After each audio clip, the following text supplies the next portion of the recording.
নমস্কার, আমি রাজ। আপনারা দেখছেন খবর 24 ঘন্টা।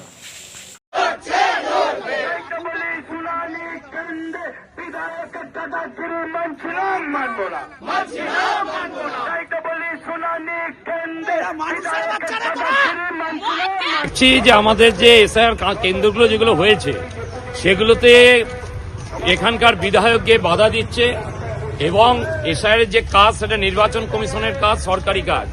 এই কাজে কেউ বাধা দান করতে পারে না এবং আমাদের ডিএম এর কাছে যে মিটিংগুলো হয়েছে এর আগে দুবার তিনবার, সেই মিটিংয়ে সমস্ত দলের প্রতিনিধিরা ছিল, তাদের সামনে বসেই সবকিছু ঠিক হয়েছে। হঠাৎ কালকে বা পরশু গিয়ে বিএলএ 2-কে ঢোকাতে হবে এই সব দাবি নিয়ে প্রায় 1.5 থেকে 2 ঘন্টা আজকে এসআইআর শুনানি কাজ বন্ধ রেখেছে। সেই জন্য মানুষ হ্যারাসমেন্ট হচ্ছে, মানুষকে হ্যারাসমেন্ট করানো হচ্ছে।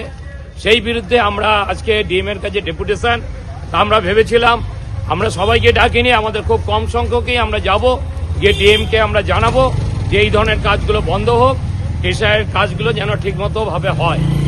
কিন্তু আমাদের দেখা গেল যে মমতা সরকারের পুলিশ তারা আমাদের আটকে দিচ্ছে। আজকে এই কটা লোকের ওপরও ভরসা নেই, এটা খুবই আশ্চর্যের কথা, দুঃখের কথা। সেই জন্য আমরা সবাই মিলে এই ডিএম এর কাছে গিয়ে পৌঁছতে পারলাম না। তো ওনারা ঠিক করলেন যে আমাদের 5 জনকে মাত্র যেতে দেবেন, সেই জন্য আমরা 5 জন যাচ্ছি ডিএম এর কাছে। ডিএমও হয়তো থাকবেন না, তিনি হয়তো অন্য কাউকে দিয়ে দেবেন।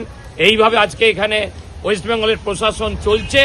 এই প্রশাসনকে আমরা ধিক্কার জানাই, আমরা এই সরকারকে ধিক্কার জানাই।